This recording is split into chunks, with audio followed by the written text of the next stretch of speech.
Saludos cordiales. Hoy estaremos tratando como tema el libro de Jueces dentro del curso de libros históricos.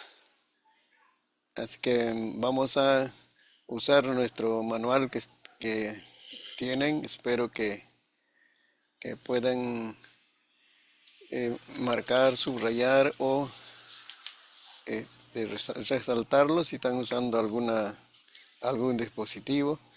Los materiales que vamos a estar mencionando. El libro de Jueces está en el libro, en página 7. Página 7 del libro, ahí pueden ubicarse. Vamos a trabajar el libro de Jueces. Y su Biblia también, vamos a trabajar con la Biblia, el libro de Jueces, ¿no? Oramos a Dios, como siempre, dependiendo del Señor en toda situación, circunstancia. Dependemos de nuestro Padre amado. Bendito sea tu nombre, Señor. Muchas gracias por esta oportunidad, Señor, de poder acercarnos a tu bendita palabra, Señor. No podemos ir solamente con la intelectualidad humana para comprender este libro tan maravilloso. Por eso te suplicamos, Señor, la dirección, la guianza del Espíritu de verdad. Permita que tome control, Señor, de toda situación relacionada a este curso, en esta preparación para el ministerio, Señor, en el nombre de Jesús. Toma gobierno, toma control para que se cumpla tu propósito, Señor. Equípanos, prepáranos para el servicio, Señor. Oh bendito Dios, gracias porque tú has hecho cosas maravillosas con ese pueblo de Israel, pero lo hiciste con una meta, Señor, posterior, es llegar al tiempo de la gracia. Oh bendito Dios, todo lo hiciste, Señor, en su tiempo maravilloso. Sí, Padre amado. Por eso, Señor, ayúdanos a comprender las mejores lecciones para nuestra vida presente y para la iglesia, Señor. Muchas gracias en el nombre de Jesús. Amén. Amén. Entonces entramos en el libro de Jueces. ¿Quién escribió? Se dice que escribió Samuel entre los años 1050 a 1004 antes de Cristo. ¿A quiénes fue escrito?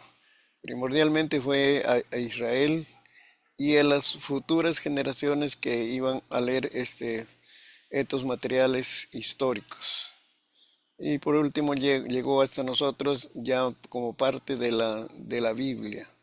Entonces, como Dios es soberano, ahí en ese material de tantos relatos históricos, pero tiene para nosotros una palabra fresca, algo importante que nos puede ayudar en nuestra capacitación para el ministerio.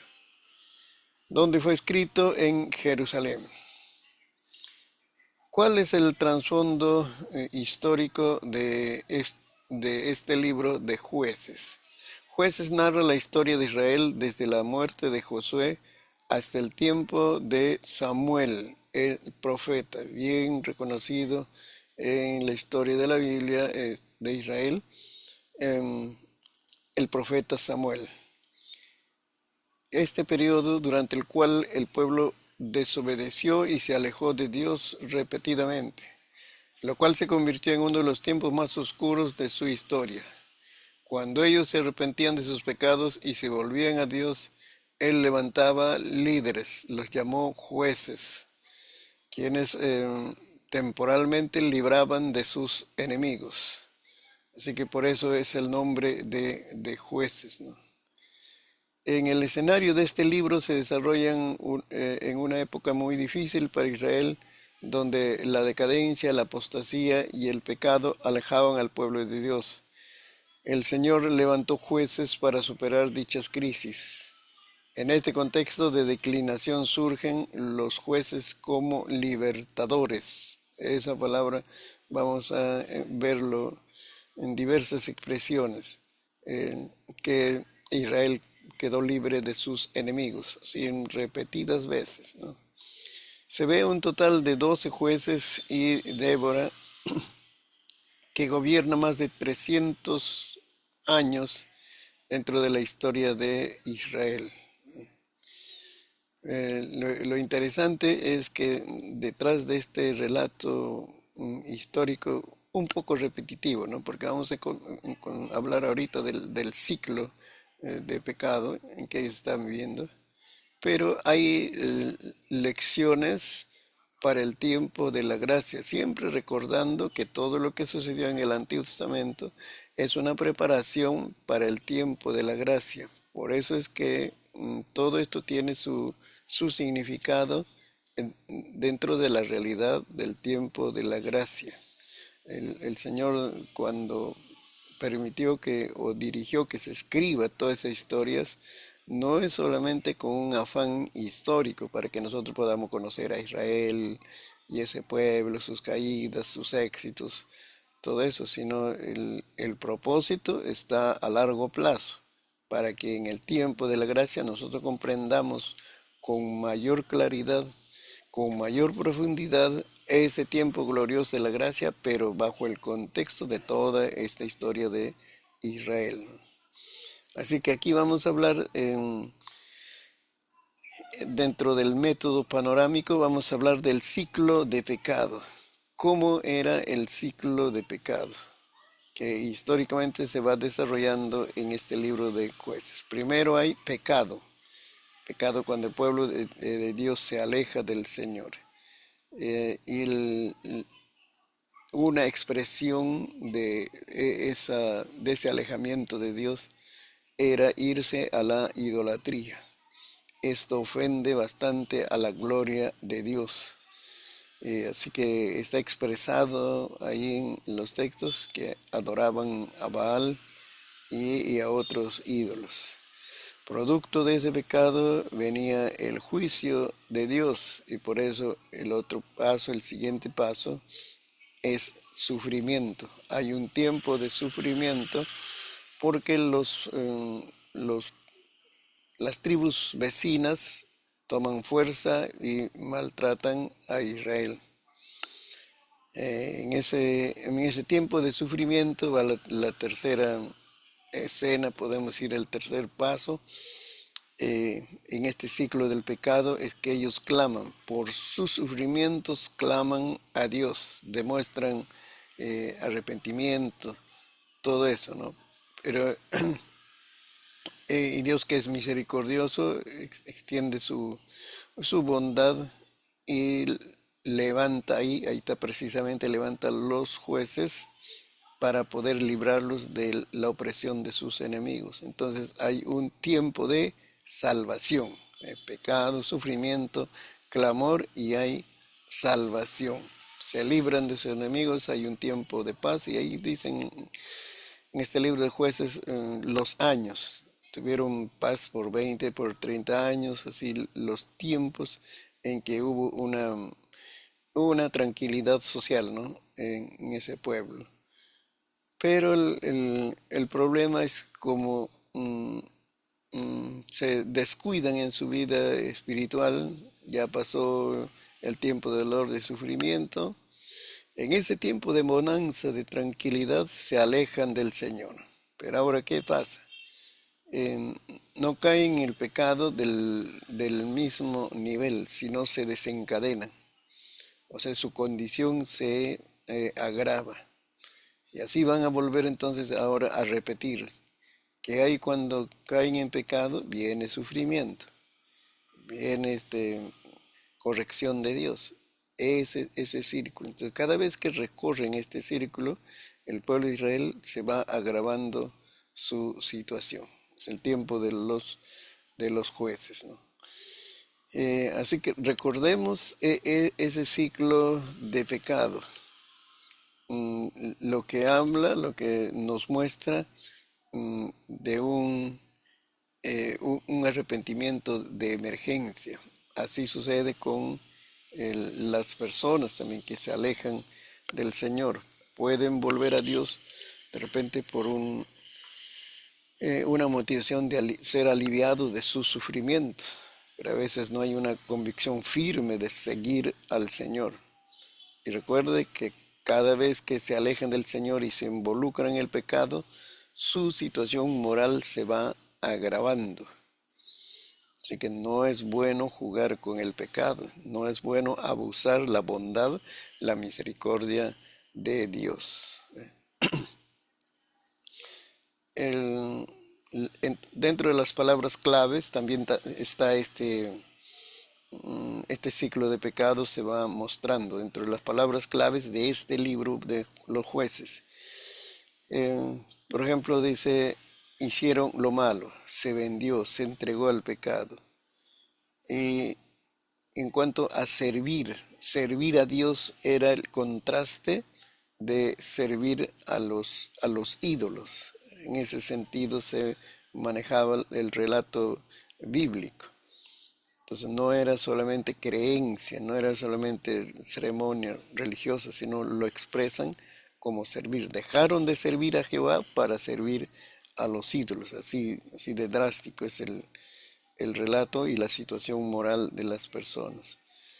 También como palabras claves está que a Dios, clamaron a Dios, volvieron en arrepentimiento y luego mm, fueron salvos, fueron libres. Hay palabras claves que están desarrollando. Ese mismo ciclo de pecados se va desarrollando en las palabras claves, ¿no? Las características particulares en este libro vamos a encontrar, se registra la primera guerra civil de Israel.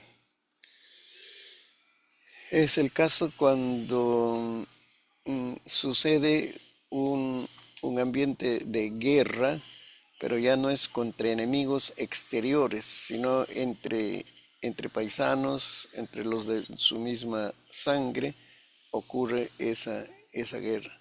Por eso se le llama una guerra civil. Es producto de haberse alejado de Dios. En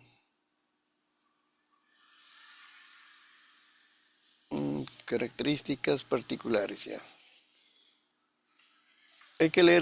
¿Cómo leer este libro de jueces? Hay que leer con la intención de sacar las lecciones. En cada una de las circunstancias que estamos viendo, ese ciclo, va a haber lecciones, va a haber algunos detalles que los hace diferentes de los otros. No es algo repetitivo mecánicamente la historia, sino va añadiendo algunos detalles que pueden traernos mayor información.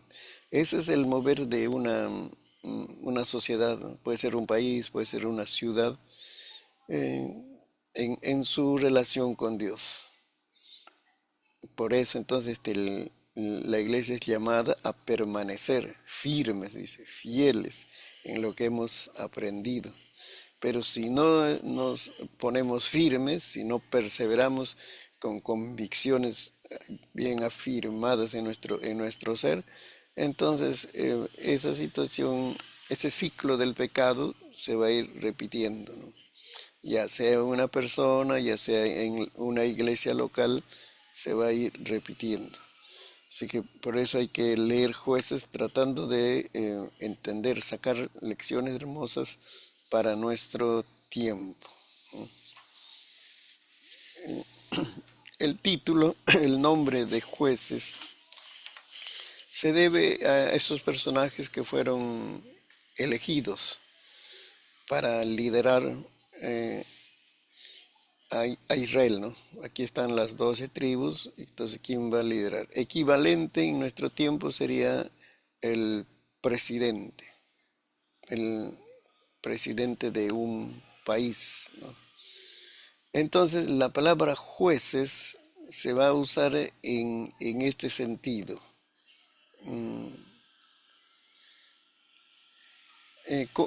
Como líderes, sería la primera palabra, líderes, porque conducen, guían, gobiernan al país de Israel en un determinado tiempo. Pero también se les llama, esa palabra jueces también designa como libertadores o salvadores, por la condición en que se encontraban, oprimidos por sus países o tribus vecinas, o también coalición puede ser de tribus oprimidos. Entonces ahí Dios levanta estos personajes Y por esa obra entonces también pueden ser llamados libertadores o salvadores. Recuerda esto. Esto nos va a ayudar, este pequeño detalle, cómo se le describe esos personajes líderes, nos va a ayudar a comprender también el propósito que tenía Dios con levantar a esas personas, a los líderes. Sí, Dios tiene la bondad de hacer el favor a todo ese grupo, pero necesita una persona cerca a Él.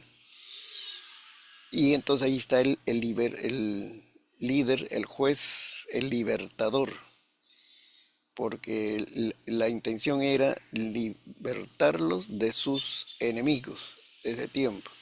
Entonces, no era solo una función política, como vemos ahora que un presidente es elegido para un tiempo de gobierno en determinado país, algo así. No estamos viendo, sino que fueron puestos por Dios, levantados por el Señor, mayormente con este propósito de ayudarlos a que sean libres de sus enemigos. Y por ese trabajo estaba incluido el volverlos a Dios, al gobierno que ellos deberían de hacer caso, desarrollarse, ¿no? Y entonces resultaba en la liberación. ¿Ves? Aquí hemos hablado anteriormente, se está desarrollando el gobierno teocrático en esta época, en toda esta jornada del libro de jueces, incluido Ruth también, se está desarrollando el gobierno teocrático. Por eso entonces no es solo una función política de gobierno, puede ser en tiempo de paz, hay otras necesidades que cubrir, desarrollar en ese país, sino aquí primordialmente los líderes son levantados para librar al pueblo de las opresiones de alrededor, pero que estaban relacionados muy estrechamente a la condición espiritual. Entonces por eso los hacía volver a Dios. Eso es el caso. También está incluido el aspecto espiritual, el aspecto moral. Por ejemplo, para derrotar a sus enemigos no era solo tener la mejor estrategia de guerra, las mejores armas, sino podían vencer a sus enemigos cuando se volvían a Dios. Ahí está el elemento espiritual, el elemento moral. Cuando ellos se alejaban de Dios, se involucraban en toda suerte de pecados y eso, ellos se debilitaban y los enemigos se hacían fuertes. Son enseñanzas importantes que se encuentran en este libro de jueces. En- hay un, hay un bosquejo, ya estamos en la página 8, que lo vamos a dejar para luego, de todo el libro de jueces. Pero vamos al contexto histórico. Mm, Y vamos a seguir con esa visión de analizar por qué estas personas se alejaban del Señor. El pueblo mostraba desobediencia, pero ya en la siguiente estamos avanzando. Por el tiempo estamos avanzando apresuradamente, pero ustedes léanlo en el material con mayor detenimiento, ¿no? Había, dice, 5 razones básicas que dan lugar a estos ciclos de declive moral y espiritual. Habían 5 razones. ¿Por qué cayeron en esta apatía espiritual? Se involucraban en esa vida de pecado. ¿Por qué? Ahí va mostrando las razones, ¿no? Primero es la desobediencia al no echar a los cananeos de la tierra. Y eso está en los primeros capítulos, entre el primer y segundo capítulo, más propiamente está en el capítulo 1, que mm, no echaron fuera, no derrotaron a todos sus enemigos.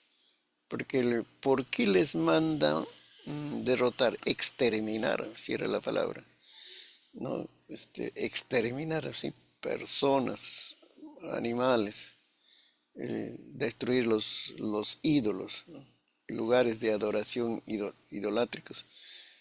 ¿Por qué? Porque eh, ellos promovían un estilo de vida desordenada, inmoral, y Dios tenía el propósito que no se contamine, este pueblo de Israel no se contamine con las prácticas, las creencias de esas tribus, porque era idolatría y en la idolatría está ahí enraizado toda suerte de males. No es solamente que se arrodillan ante un ídolo allí y no oran a Dios en espíritu, en verdad, esa es la expresión práctica propia de la idolatría. Pero ese alejamiento de Dios y seguir a los ídolos los desenfrenaba al pecado. Entonces, esa es la primera razón, porque se mantenían esos focos de tentación alrededor de estas tribus y no estaban en un rincón, podemos decir, ya en la frontera de este país, sino aún dentro de las tribus que estaban, allí había esos puntos negros, eran tribus muy idólatras, y que no conquistaron entonces a sus enemigos, no conquistaron totalmente, dejaron esos puntos negros. Y luego el otro caso es el matrimonio, la idolatría que mm, ahora vemos ya el pueblo de Israel también tenía sus flaquezas, ¿ve? Así con todas las maravillas, los milagros que sucedía en medio de este pueblo, eh, lo que se ve es que caían en idolatría, este, notándose tan drásticamente el estilo de vida que ellos desarrollaban comparado con los países idólatras. Llámense los gentiles. Eh, el problema es que es debido a la naturaleza pecaminosa. Israel tenía patriarcas, tenía la ley de Dios, tenía sus cultos, fiestas espirituales. Todo eso ayuda para que se inclinen a las cosas espirituales, adoren al Dios vivo y verdadero. Sus profetas, sacerdotes, continuamente enseñándoles, pero tenían naturaleza pecaminosa y por eso caían en idolatría. Por eso dice en Jueces 2:12, dice, dejaron a Jehová el Dios de sus padres, que los había sacado de la tierra de Egipto, y se fueron tras otros dioses. Ellos se inclinaron hacia otros dioses, los dioses de los pueblos que estaban en sus alrededores, a los cuales adoraron y provocaron a ira a Jehová. Qué triste es, ¿no? El pueblo que marcaba diferencia. Ellos podían decir, nosotros adoramos a un Dios que es espíritu y es verdad. Tenemos un solo Dios. Ustedes gentiles tienen cientos, miles de dioses.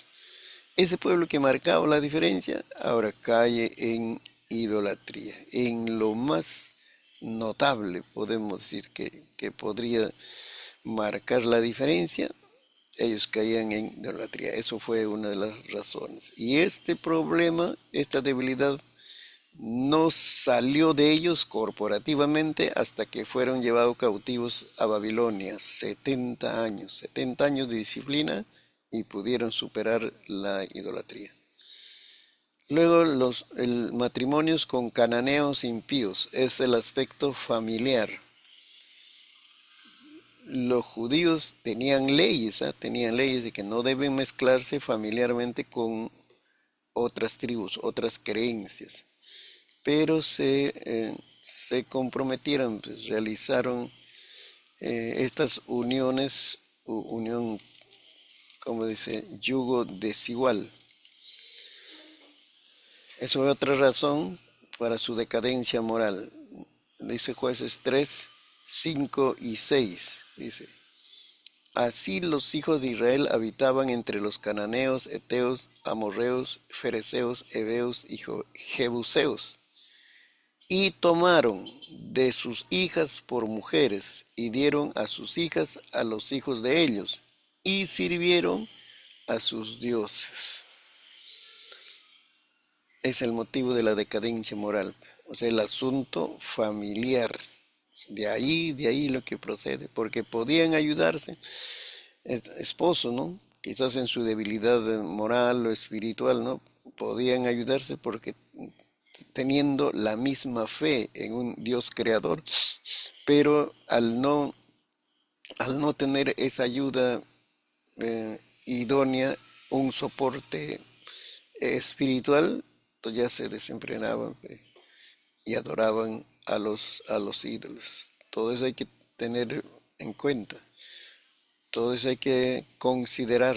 El ambiente familiar también va a afectar al ambiente moral del país. No podemos tener un país moral, un país con buenos patrones morales, pero si en la vida familiar no estamos practicando los valores, las virtudes que Dios quiere del ser humano. Otra razón era el no obedecer a los jueces. Estaban puestos los jueces ahí, los líderes nacionales, pero ellos no obedecieron. Ellos fueron levantados por Dios, porque esa es la forma del gobierno teocrático, estábamos hablando. Este no es un asunto, no llegaron a ese cargo por campañas políticas, ¿no? Por arreglos, sino llegaron en este tiempo por orden de Dios para restaurar al pueblo. Pero ¿qué sucedió? Jueces 2:17 nos dice, pero tampoco oyeron a sus jueces, sino que fueron tras dioses ajenos a los cuales adoraron. Se apartaron pronto del camino en que anduvieron sus padres, obedeciendo los mandamientos de Jehová. Ellos no hicieron así. No obedecían a sus líderes. Este es el problema cuando uno se cree líder. Entonces, el otro puede ser líder, ya también él tiene el cargo, pero yo también tengo una visión, una manera de entender la vida o la iglesia o la relación con Dios, entonces también yo puedo seguir, a mi manera puedo seguir y no sigue al líder. Si el Señor lo ha puesto a ese hombre por líder, de repente no está en tu mismo nivel intelectual, económico, social, así, pero está de líder. Entonces, se gana con la obediencia, el respeto a los principios de Dios. Pero si yo me creo ya líder, pero no estoy en el cargo, pero si tengo capacidad de liderazgo, se va a notar y Dios me va a poner también en un lugar de liderazgo, todo en la voluntad de Dios. Así que había aquí un rechazo a la autoridad terrenal, pero puesta por Dios. Y ahí está incluido, lo puedes ahí añadir, está incluido la rebelión. Cuando hay dos formas de desobedecer. Cuando no se hace la tarea por descuido, negligencia, de repente no tiene la información adecuada, cómo hacer la tarea, entonces no lo hace, esa es otra forma, eso es desobediencia.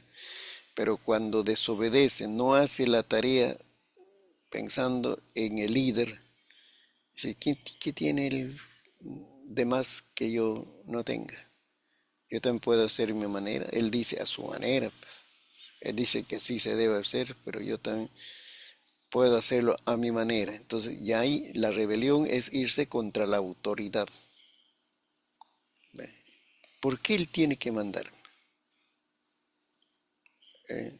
Entonces, eso es la razón por la cual se alejaron del Señor. Y por último dejaron a Dios, dice, ¿no? Dejaron a Dios después de la muerte de los jueces. Esto es cíclico. Ya luego en el contenido de jueces vamos a ver. Solamente para mencionarlo así. Cuando murió Josué, entonces la siguiente generación, creo que la siguiente y la siguiente se apartaron de Dios. Murió el líder, entonces el que los llevaba siempre a Dios, se apartaron. Ellos se apartaron. Y eso se va sucediendo luego. Recuerda el ciclo de pecado, que llegaba un tiempo de clamor, de buscar a Dios en su sufrimiento, y el Señor mandaba al líder eh, y lo salvaba, pero se apartaban del Señor, es decir, en tiempo de bonanza, de tranquilidad, se apartaban del Señor. Así era su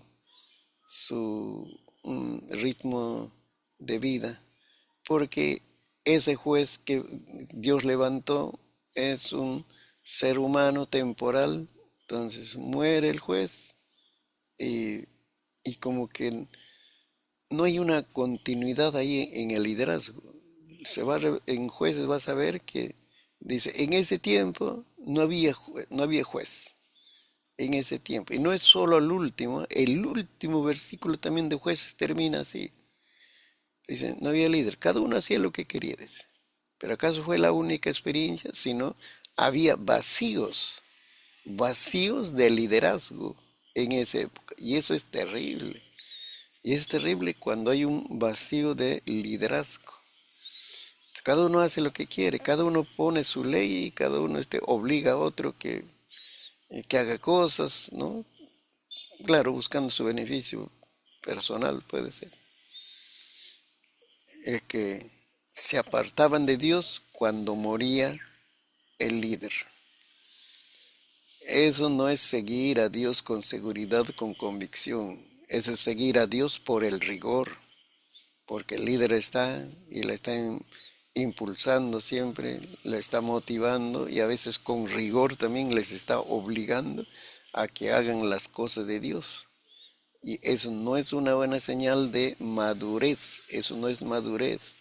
Ese es el tiempo de la niñez en que está siendo formado. Un niño, por ejemplo, no tiene los hábitos de un adulto, de hacer las cosas por iniciativa propia, porque esa es mi responsabilidad. Los niños se mueven, hacen las cosas por lo que les gusta. Entonces, me gusta esto, puede hacerlo, me gusta esto, puede hacerlo.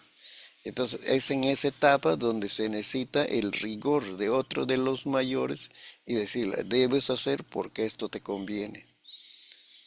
Porque si no lo haces ahora, te vas a hacerlo más tarde y te va a costar más sufrimiento. Entonces, eso es cuando uno no tiene convicciones firmes, espera el rigor, espera la exigencia, espera la supervisión, espera el castigo, espera la llamada de atención a través de un memorándum, entonces hace las cosas ligeras. No es una buena señal. Ahí estamos viendo, esas son las razones por las cuales este pueblo iba en decadencia moral. Ya, dejemos a Torifecho porque de una u otra manera ya hemos hablado, ¿no? En, en temas históricos y teológicos se relacionan los dos. Dentro del panorama histórico se va dejando pautas teológicas, ¿no? Es decir, ahí se está expresando verdades teológicas a través del desarrollo de la historia en este tiempo. Por ejemplo, en cuanto a los temas teológicos se va a encontrar el poder de Dios, porque Él les daba poder, les equipaba para vencer a sus enemigos. Dios está mostrando su poder, si no también serían vencidos, así que se vuelvan a Dios, serían vencidos por sus enemigos. Pero es el poder de Dios que los respaldaba en momentos apropiados. Y la misericordia de Dios se muestra, ¿no? Porque había un pacto. La misericordia de Dios se muestra, ¿no? Porque ese pueblo, Israel, era un pueblo que tenía un pacto con Dios. ¿Y cuál era la señal de ese pacto? Era la circuncisión. Y se está mostrando entonces la misericordia. No porque habían alcanzado buena calificación. Así es, misericordia no es cuando has alcanzado buena calificación, sino es misericordia cuando no merece recibir ese trato, esa bondad. Es que ha fallado, la persona ha fallado, está tan lejos, tan distante de Dios. Entonces Dios muestra su misericordia, ¿no? Es ahí que va a resultar entonces en ser libre de sus enemigos, de sus enemigos vecinos, países vecinos o tribus vecinas.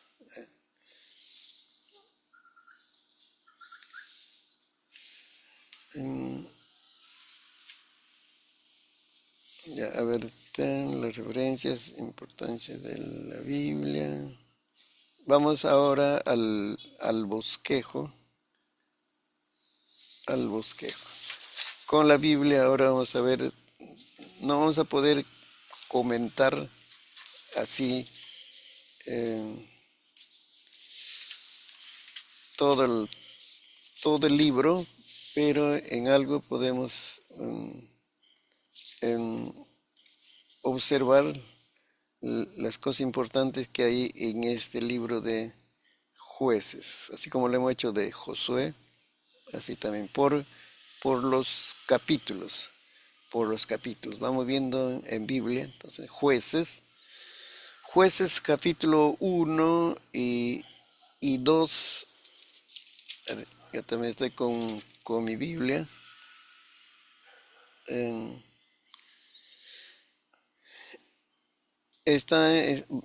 vemos que todavía tiene relación con el libro de Josué. Todo esto tiene relación con el libro de José, porque va a hablar de la muerte de Josué, todo, pero la repercusión ya, o sea, el después.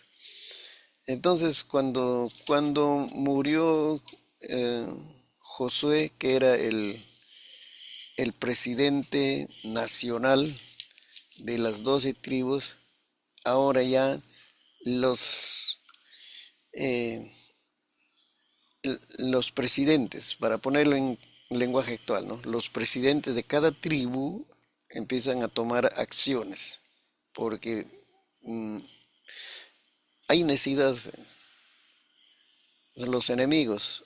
Si tú no avanzas en victoria, entonces ahora los enemigos te atacan. Como este pueblo todavía no había conquistado a todos sus enemigos, debería estar en ese modo de seguir conquistando. Josué murió, no es que se acabó las batallas, ¿ya? Y ya estamos cada uno sentado en nuestro territorio. Ahí están en su territorio, pero estaban rodeados, como decía, con puntos negros, otras tribus. Entonces en el capítulo 1 va a ver ya que esos líderes de las tribus van tomando acciones de poder conquistar y derrotar a sus enemigos. Pero hay una tónica en ese capítulo 1, dice, que repite, que no conquistaron todo. El- hay avances, pero no conquistaron, no derrotaron totalmente al enemigo. Eso se va a repetir en varias experiencias, ¿no? A ver si podemos ver aquí, dice en 1:19, y Jehová estaba con Judá, quien arrojó a los de las montañas, desde los cerros, pero más no pudo arrojar a los que habitaban en los llanos, en 20 ciudades costeñas. Luego dice en 21, más el jebuseo que habitaba en Jerusalén, no lo arrojaron los hijos de Benjamín. Es otro líder por ahí. En, en el versículo eh, 1:25 dice, y él les mostró la entrada a la ciudad y le hirieron a filo de espada. Pero dejaron ir a aquel hombre con toda su familia. ¿Ves? Claro, como le hicieron un acuerdo, lo dejaron ir y ese era uno que pertenecía a una de sus tribus. Igual el 28, dice, Israel cuando se sintió fuerte hizo al cananeo tributario, mas no lo arrojó, no lo derrotó completamente. Igualito el 29, tampoco Efraín arrojó al cananeo que habitaba en Geser, sino que habitó el cananeo en medio de ellos en Geser. ¿Ves? Habitó en medio de ellos. Ahí está todo el territorio, pero hay un punto negro. Ese punto negro es que ahí está el, el cananeo. 30. Tampoco Zabulón arrojó a los que habitaban en Quitrón, ni a los que habitaban en Nalal, sino que el cananeo habitó en medio de él y le fue tributario. Ese es el problema, ese es el asunto. Cuando el creyente o la iglesia no está en modo de avance, de victoria, sino está en modo de defensa. Entonces, cuando el enemigo ataca, se defiende. Cuando va a causar daño, se defiende. Pero no está en modo de avance. Así no es la actitud, esa no es.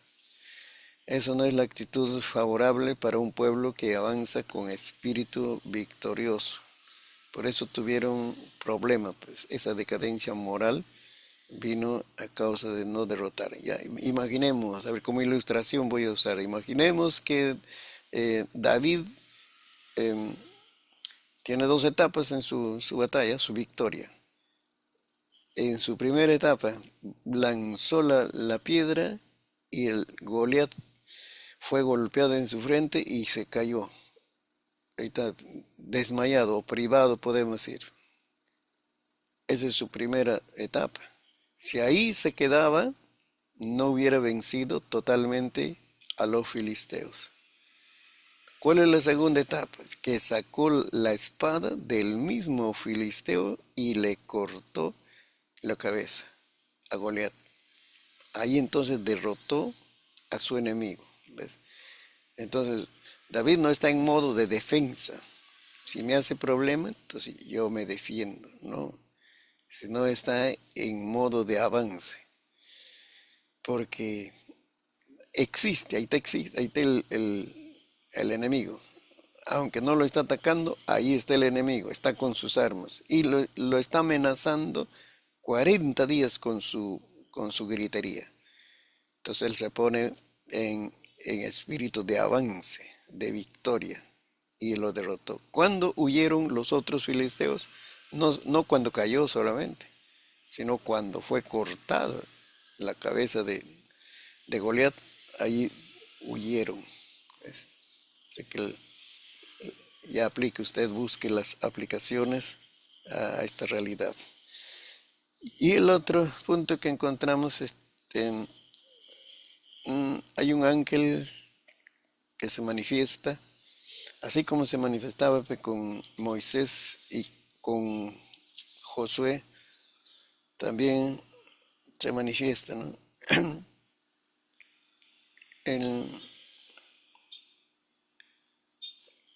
Ante este pueblo. Esa es una de las visitaciones de Dios, todo eso. ¿Podría esto ayudarles a reflexionar, tomar con firmeza, ¿no? Mira, esa es una intervención de Dios por el bien de ese pueblo, que no se alejen o estén, vamos a decir, en ese espíritu de vencer a sus enemigos todavía, no debían cantar victoria. No, porque murió Josué, ya pues, y ya tenemos nuestros lugares ahí para evitar, con esto es suficiente. No deberían, es una buena motivación la presencia del ángel, pero no fue temporal lo que ellos recibieron. Y en los siguientes versículos, ya recordando la muerte de Josué, describe otra situación muy particular, muere Josué, y el versículo 10 que dice, y toda aquella generación también fue reunida a sus padres. Eso de fue reunida significa que murieron. Esa generación joven que conquistó Canaán hasta aquí, porque esos son generación joven menos de 40 años, ¿eh? Porque la travesía desde Egipto a la tierra prometida era 40 años. Esos nacidos en el desierto entraron a la tierra prometida. Esa generación murió. Y la próxima generación no habían visto todavía los milagros de Dios. Pues, entonces, ¿qué pasó? Se levantó después de ellos otra generación que no conocía a Jehová ni, al, ni la obra que él había hecho por Israel. No conocieron en el sentido de tener experiencias marcadas con Dios. Sí sabían que ellos eran un pueblo, adoraban a un solo Dios, por instrucción familiar o por las fiestas, los ritos, las ceremonias, todo que realizaban, pero no tenían una experiencia personal con Dios. Aquí hay dos aspectos. Uno es que los mayores no transmitieron con mucha claridad esa visión de seguir a Dios, así con espíritu guerrero victorioso. Esa es una responsabilidad de los mayores de transmitir, o sea, preparar a las próximas generaciones, porque nosotros no somos eternos acá. Preparar, y no preparar solo para que sobrevivan, así como nosotros hemos pasado estos años, sino deberían preparar para que ellos avancen un poco más que nosotros. Esa es la idea. Hay responsabilidad de los mayores con las próximas generaciones, comenzando desde los padres hacia los hijos, los líderes de la ciudad o del país para las próximas generaciones, jóvenes, adolescentes, niños. Hay una responsabilidad. Y por otro lado está cómo los menores asimilan, aprenden la visión de los mayores. Aquí no estamos para vivir la lucha de generaciones. Yo no me comprendo con los viejitos. Yo voy a seguir mi generación Z, ¿no? Que estamos para vivir en unidad, aprender de los adultos. Así con toda su poca tecnología, pero algo han hecho bien y por eso estamos vivos aquí. Por eso hay patria, hay Perú, hay iglesia. Entonces hay una responsabilidad de los menores de aprender de sus mayores. Un hijo no puede creerse más sabio que su papá por tener ya 3 doctorados, 4 postdoctorados, porque ese padre tiene la universidad de la vida que le va a ayudar en detalles pequeños que puede ser su fracaso con toda su inteligencia humana de ese joven. Entonces hay una responsabilidad compartida. Aquí lo que estamos viendo no es solamente los que no conocían la obra de Dios, sino que los otros no transmitieron también con fidelidad, con claridad esa visión de Dios. Y los menores no asimilaron, no buscaron, no anhelaron conocer, así por historia y por experiencia también, ¿no? Lo que mi padre experimentó con Dios, ¿no? Yo también puedo llegar y puedo llegar un poco más, ¿no? Y por eso entonces cayeron pues, en este debacle espiritual, ¿no? Está en el capítulo 2. Y de ahí empiezan ya en los jueces, ¿no? Em, Hay unas referencias de los jueces que comenzaron desde Otoniel, en el capítulo 3. Otoniel liberta a Israel, se nos habla, es uno de los primeros jueces, como decir, ya Dios levanta a Otoniel y liberta a Israel. Después ya 3:12, encontramos otro, dice Aod y Samgar. Sam, Samgar. En- Hay detalles ahí que es necesario que usted lo pueda leer, ¿no? Cómo se tuvo esas victorias, Dios usó diversos elementos, circunstancias, ¿no? Cuando los enemigos se levantaban con bastante orgullo, prepotencia sobre Israel, pero el Señor los humillaba y eran muertos los líderes de los otros, las tribus, y Israel tomaba victoria, ¿no? Débora y Barak, Débora y Barak, recuerden ahí, hay dos damas que están entrando en escena, es Débora y Barak es el varón. Y se necesita la presencia de esta dama mm, y está incluido dentro de los jueces de Israel, pero que tuvo una victoria notable.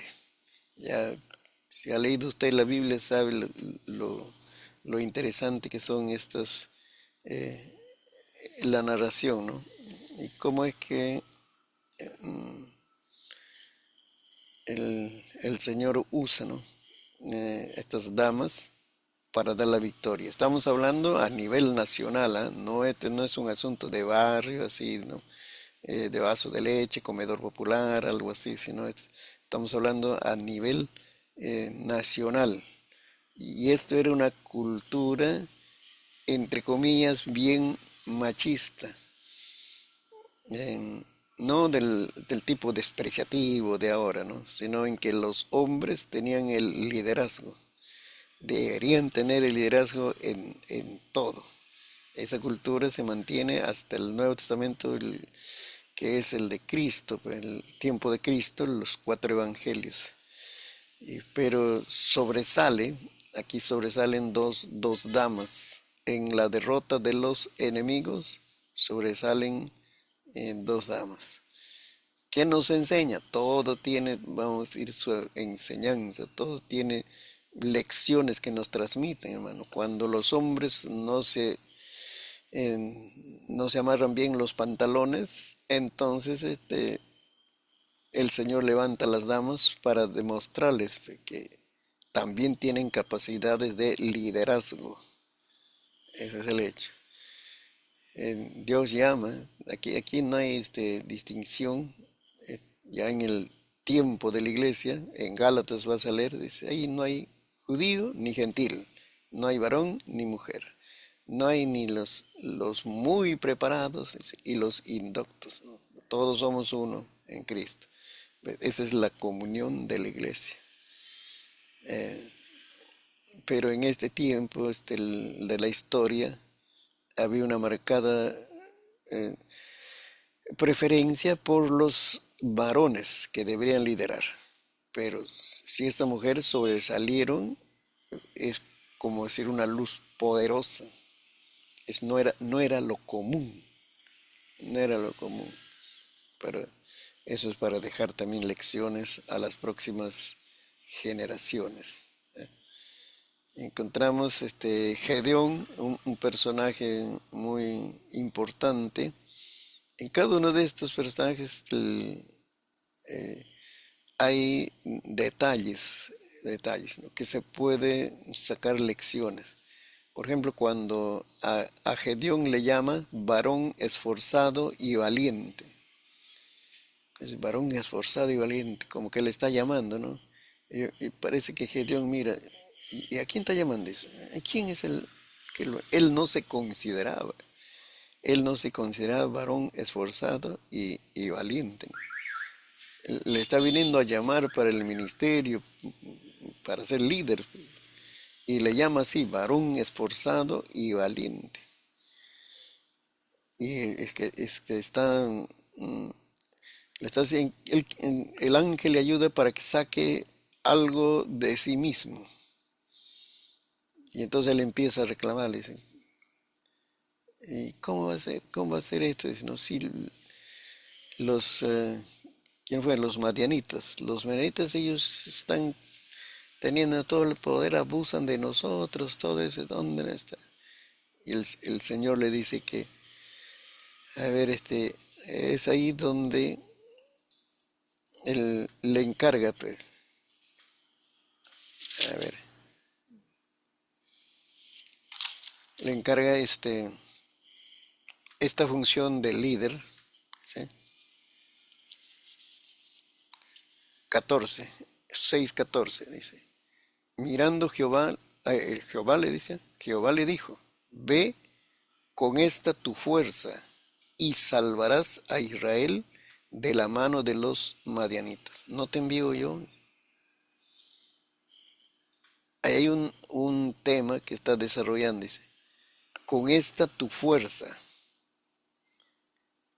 ve, como decir, tú vas a ser líder, pero ¿cuál es el equipo, el recurso que tienes? Dice, esta tu fuerza, salvarás a Israel de la mano de los madianitas.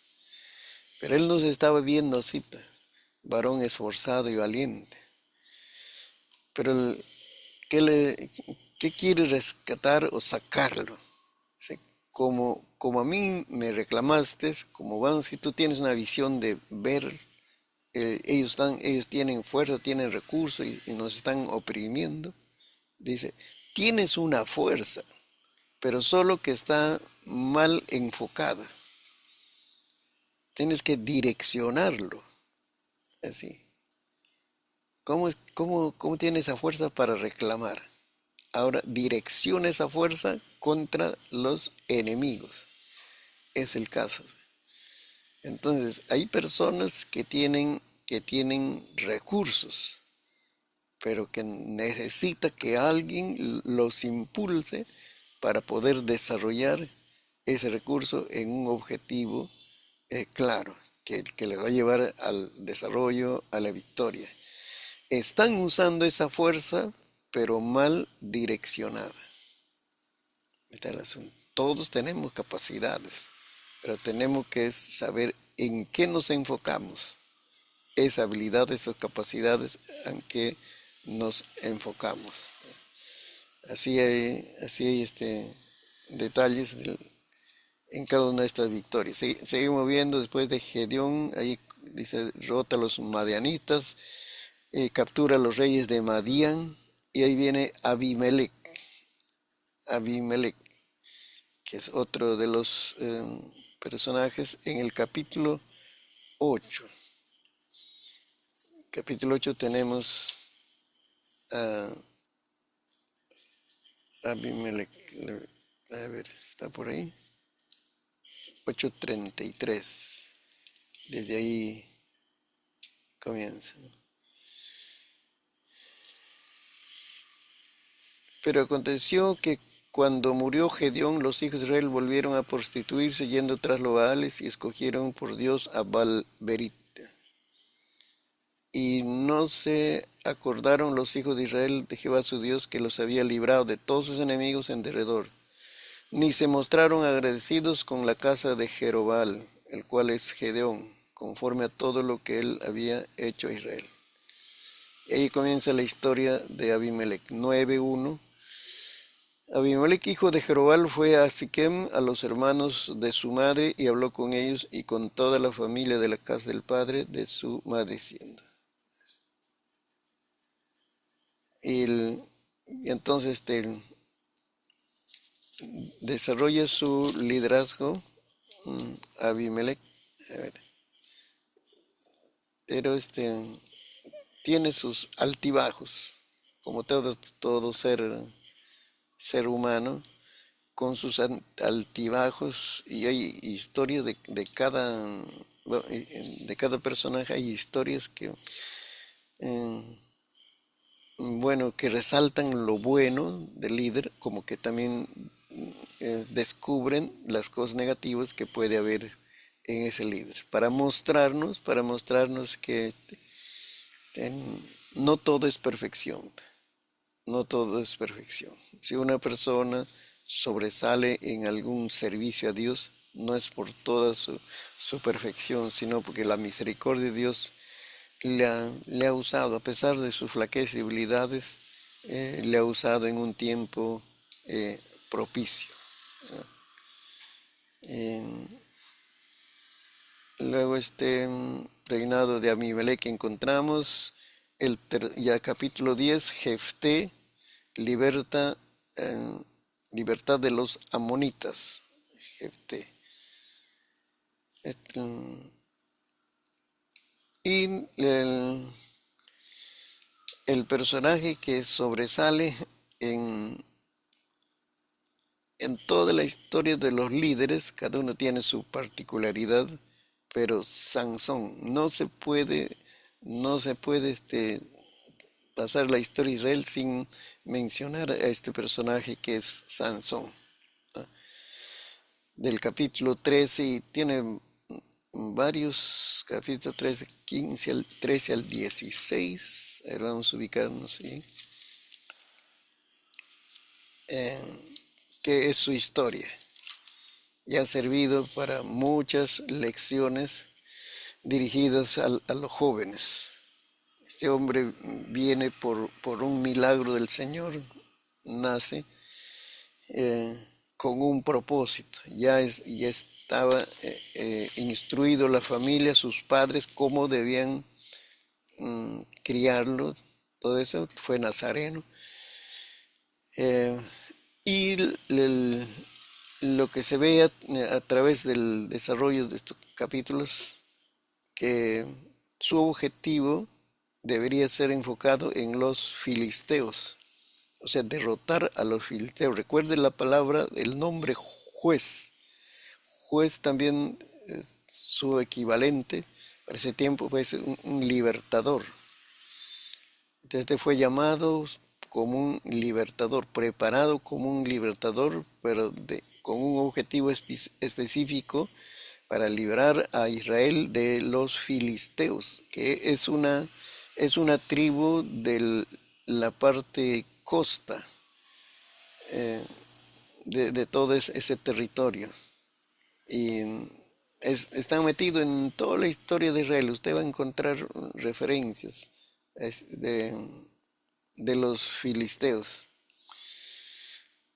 Pero su debilidad era mm, su vida sentimental, su vida amorosa, llamemos, ¿no?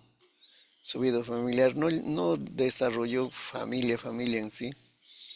Pero eso fue su flaqueza de este juez, ¿no? Sansón. ¿Cuál era su fuerte? Cuando el Espíritu de Dios venía sobre él, tenía una fuerza sobrenatural. Así era su manifestación. Entonces, Dios puede equipar a cada líder con diferentes habilidades. Pueden tener liderazgo en general, pero cada uno es particular porque Dios siempre es creativo, no se le ha agotado las ideas de hacer algo nuevo, algo bueno, y le concede a este hombre la fuerza física. Con esa fuerza física es que se le ve todas las cosas que él hace, es debido a esa fuerza física, pero no es por sí mismo. Es decir, algunos lo dibujan, lo representan, ¿no?, con un hombre bastante fornido. Puede ser, eso es relativo, pero el Espíritu de Dios venía sobre él. El Espíritu de Dios es que le daba esa fuerza, ¿no? Pero vayamos al detalle.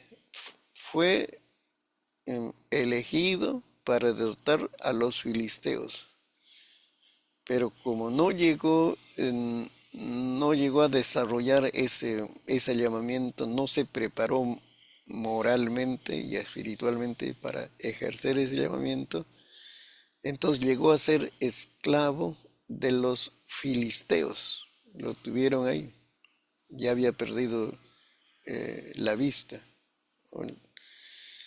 Y entonces lo tenían como un trofeo, ¿no? Como una victoria. Ellos disfrutando. Eso sería vergüenza para Israel. Pero al fin, un detalle último, que cuando derribó esas dos columnas, murieron, dice, más filisteos que lo que había matado durante toda su vida. No se acabó el pueblo filisteo, a la tribu filistea con esa muerte. Pero muchos enemigos, no sé, gente de guerra, murieron ahí. Hizo algo por Israel en esa función de líder, pero no llegó a la plenitud, recuerde esto, no llegó a la plenitud de su ministerio. ¿Debido a qué? A ese corazoncito, pues, ese corazoncito inestable, que no supo manejar esa debilidad, esa flaqueza. Así es, hizo algo. Mira, el hecho no es que un líder es predestinado, es escogido, viene a este mundo, nace, vamos a decir, como criatura de este mundo de una forma sobrenatural, tiene una familia, padres temerosos, podemos decir, ¿no? Y se le abre puerta para desarrollar liderazgo. No es eso, que lo va a llevar a la plenitud de su llamamiento. Se necesita también ahora su cuota, su aporte. Ya Dios te llama, pero también tienes libre albedrío. Ese talento, ese don que Dios te ha dado, debes perfeccionarlo. Ahí está. Ahí está, vamos a decir, la participación humana. ¿Sí? Si él se hubiera humillado, como decir, esa es su flaqueza. Él hubiera dicho, Señor, yo no merezco estar en este liderazgo.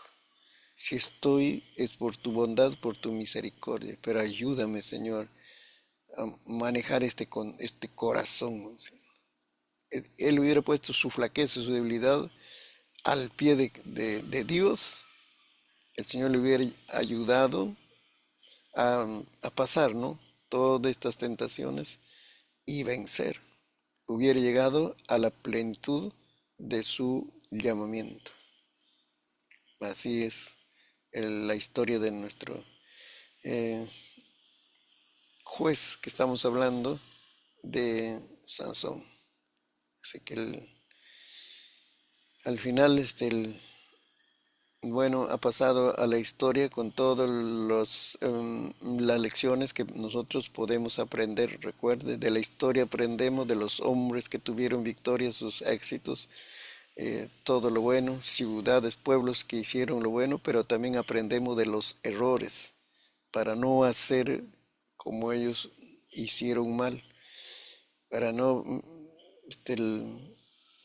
desconocer, ¿no? De repente ignorar el problema de las tentaciones. Por eso está descrito todo eso, ¿no? En la Biblia. Cuando Dios describe a estos hombres, y ya extendiéndonos un poco más, hombres de Dios, pero que tuvieron flaquezas, debilidades tan marcadas, ¿no? Y hasta escandalosas, podemos decirlo, no significa que aprueba, significa que presenta al ser humano como es, si no encubre a un gran hombre de Dios, de renombre, así que ha sido útil, y está en la genealogía de Jesucristo, no esconde sus flaquezas. La Biblia lo revela. ¿Para qué? Para reconocer que el ser humano tiene naturaleza pecaminosa y siempre debe estar alerta, previsto, cuando esa naturaleza pecaminosa quiere mandarle, quiere conducirlo por caminos equivocados. Ahí tenemos, y de ahí Micaía, dice capítulo 17, el levita y la concubina, y ahí hay una situación, aparte de los líderes. Lo que se cuenta es en los jueces y resalta hasta el tiempo de Sansón la función de los jueces. Eh, pero ya luego ya hay otros detalles que incluye ahí, por ejemplo, la guerra contra Benjamín. Es una tribu, pero que eh, se quedó sin las mujeres. Y entonces las otras tribus se preocupan cómo van a reproducirse, dice ellos, ¿no? Eh, Tenían normas, leyes llamadas, ¿no? Para conservar la cultura de cada tribu. eh, y entonces mira, los otras tribus tuvieron que preocuparse para que esta tribu pueda seguir reproduciéndose y mantener su cultura.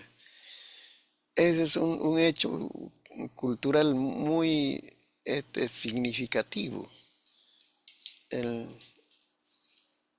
Podían adorar al único Dios, estar unidos por las fiestas, las ceremonias, los ritos, todo eso, pero mantenían en cada tribu su propia cultura y eso se reflejaba entonces en los matrimonios que se realizaban y así podían ellos garantizar la continuidad de las próximas generaciones.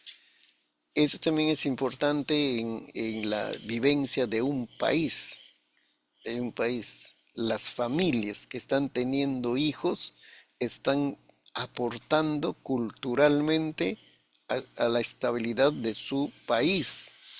No es un asunto país solo dinero, gobernantes, leyes, hermosos edificios estatales, regionales, sino son familias que están teniendo hijos. Recuerde, es un estudio social o sociológico, si queremos decirlo, para que prevalezca la cultura de un país, se necesita que las familias tengan hijos. Los países que sus familias no tienen hijos, a la vuelta de 40, 50 años van a perder su cultura. ¿Y qué sucede con ese territorio? Francia. Vienen otras culturas, invaden y se implanta su cultura. Así es, ¿ven? La sociedad moderna no quiere tener hijos, pero no hemos entendido, no nos han enseñado de repente, no hemos analizado que eso está matando nuestra cultura si no se tiene hijos. Francia, esto ya creo que he dicho en otra ocasión, Francia va a ser un país musulmán. Estamos hablando ya de Europa, no estamos hablando de Oriente Medio. Ahí ya ha echado raíces el islamismo hace tiempo, desde que el apóstol Pablo se fue con Cristo. Las iglesias de ahí no han podido influir culturalmente a sus países. Y entonces, como ya entraron en decadencia moral y espiritual, la iglesia que no tenía nombre, no, se llamaba Iglesia Católica, se llamaba así Iglesia Católica, desde un tal, un santo llamamos, ¿no? Entre comillas santo. De todos ellos le puso ese nombre Iglesia Católica, así se llamaba. Nosotros decimos Iglesia Evangélica. Esa iglesia perdió el valor moral y entonces el islamismo se levantaba, iba conquistando los países, pero no solo iba predicando, enseñando, mira, este es mejor, sino iba con guerra. Por eso también entonces la iglesia respondió con guerra. Y ahí las cruzadas, ya me estoy desviando un poquito en historia, respondieron con guerra. ¿Y quiénes ganaron? Los musulmanes establecieron su cultura, su religión, ya hace tiempo. Lo que era la cuna del cristianismo, Oriente Medio, ahora es cuna del islamismo. Entonces están trabajando en Europa, están trabajando en América, todo el continente americano, con su religión, su cultura, sus guerras y todo eso. Y Francia, según estudios sociológicos, usted analízalo, busquen información, está invadido por el islamismo, porque los gringos franceses no desean tener hijos. Así es. Europa, que fue plataforma misionera y fue, este, como decir, lo que era la cuna del cristianismo, Oriente Medio, el siguiente paso fue Europa, la siguiente cuna, podemos llamarla. De ahí salió misioneros antes que Estados Unidos, ¿eh? Pero, ¿qué sucedió en esa decadencia moral, pues, del 313 al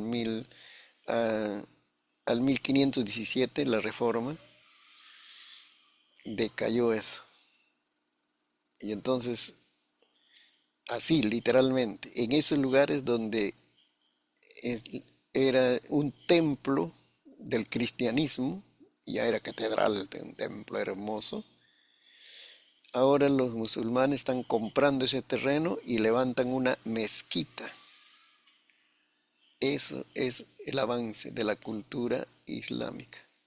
La razón, por no tener hijos, sencillamente, por no tener hijos. Ellos se están reproduciendo y es obligatorio que sus hijos sigan la misma religión. Así que estudien, analicen eh, ese asunto. Por eso aquí hay una lección, pues. Ellos se preocuparon de Benjamín, que si no tenían damas, ¿cómo iban a reproducirse? Si no tenían damas, desaparecía la tribu de Benjamín. Bueno, así es que acabamos el libro de Jueces. Yo sé que hay bastante material para analizar, pero por ahora va a ser esta lección del libro de Jueces. Dios le bendiga y van a hacer alguna tareita que les voy a mandar acompañados de este video para el curso de libros históricos. Gracias, hermano. Gracias por su atención.